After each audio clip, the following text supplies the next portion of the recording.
Assalamualaikum warahmatullahi wabarakatuh. Perkenalkan, nama saya Trianisa Rahmajaya dari kelas 11 MIPA 6, absen 33. Sebelum memulai video ini, alangkah baiknya kita panjatkan puji serta syukur kepada Allah Subhanahu wa taala karena berkat limpah rahmatnya kita diberi perlindungan oleh Allah Subhanahu wa taala serta dalam keadaan sehat walafiat. Jika kita bisa mensyukuri segala yang kita dapatkan, maka kita juga akan banyak mendapatkan kebahagiaan. Langsung saja, materi yang akan disampaikan pada video kali ini adalah tentang karya tulis ilmiah.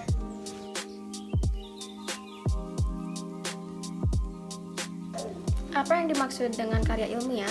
Menurut Wikipedia, karya ilmiah adalah sebuah laporan tertulis dan diterbitkan yang menjelaskan hasil pengkajian atau penelitian yang telah dilakukan oleh sebuah tim atau seseorang dengan memenuhi kaidah dan etika keilmuan yang dikukuhkan dan harus ditaati oleh masyarakat keilmuan. Tujuan dari karya tulis ilmiah yaitu yang pertama, sebagai wahana untuk melatih ide tersurat atau hasil penelitian dalam bentuk karya ilmiah yang sistematis dan metodologis. Yang kedua, makalah ilmiah telah ditulis diharapkan menjadi wahana transformasi pengetahuan antara sekolah dan masyarakat. Yang ketiga, foster etos ilmiah di kalangan mahasiswa sehingga tidak hanya konsumen pengetahuan tetapi juga mampu menjadi produsen berpikir dan menulis di bidang ilmu pengetahuan. Yang keempat, membuktikan pengetahuan dan potensi ilmiah yang dimiliki oleh siswa dalam menghadapi dan memecahkan masalah dalam bentuk karya ilmiah yang bersangkutan setelah mendapatkan pengetahuan. Dan yang terakhir, melatih keterampilan dasar untuk melakukan penelitian. Ciri-ciri karya ilmiah yaitu yang pertama ada reproduktif, artinya karya ilmiah ditulis dengan peneliti atau penulis harus diterima dan dimaknai oleh pembacanya sesuai dengan makna yang diinginkan. Yang kedua, tidak ambigu. Sebuah karya ilmiah harus memberikan pemahaman secara detail dan tidak dikemas dengan bahasa yang tidak membingungkan. Yang ketiga, tidak emotif, artinya karya ilmiah ditulis tidak melibatkan aspek perasaan dari penulisnya. Karya ilmiah harus memaparkan fakta yang didapatkan dari hasil penelitian. Yang keempat, menggunakan bahasa baku. Penggunaan bahasa baku itu meliputi aspek penulisannya, mulai dari penulisan sumber, teori, hingga penulisan kesimpulan. Yang kelima, menggunakan kaidah keilmuan atau istilah-istilah akademis dari bidang penelitian si penulis.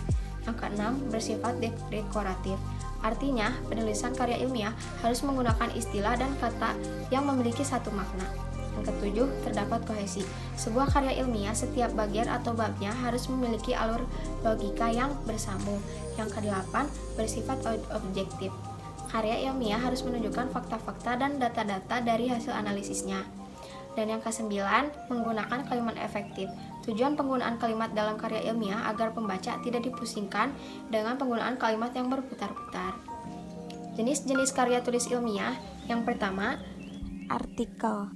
Tulisan yang berisi pendapat subjektif yang penulisnya tentang suatu masalah atau peristiwa. Yang kedua, yaitu makalah.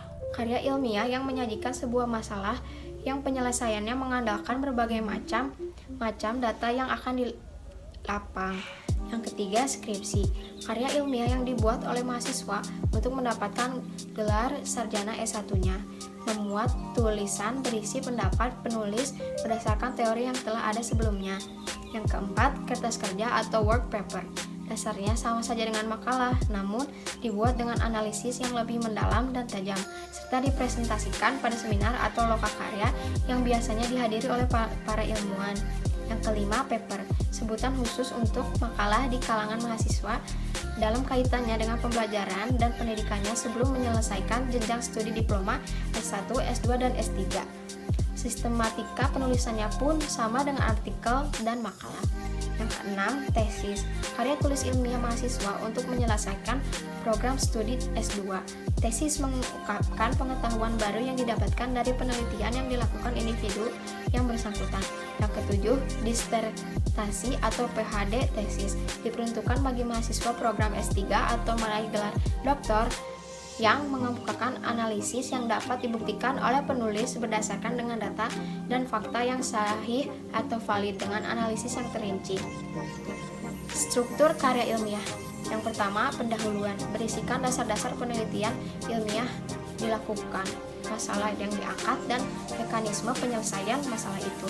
Yang kedua, isi dan pembahasan. Jumlah bab pada bagian ini bergantung seberapa pelik pembedahan dan pembahasan dari bahan penelitian.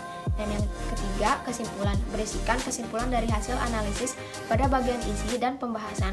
Pada bagian ini berupa penjelasan singkat dan padat mengenai hasil analisis.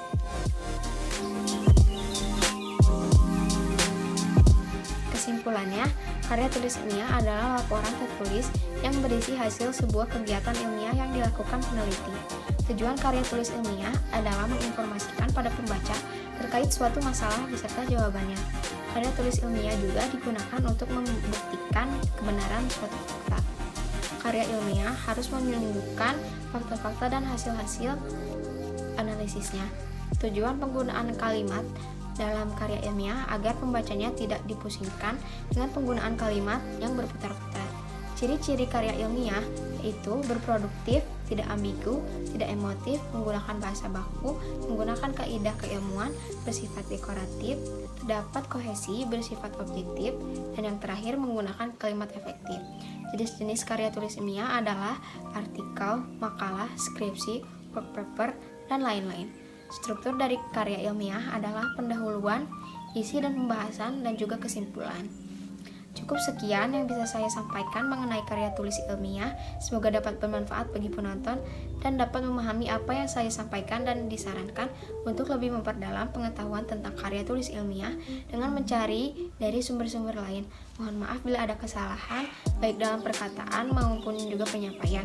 Wabillahi wal taufiq wal hidayah. Wassalamualaikum warahmatullahi wabarakatuh.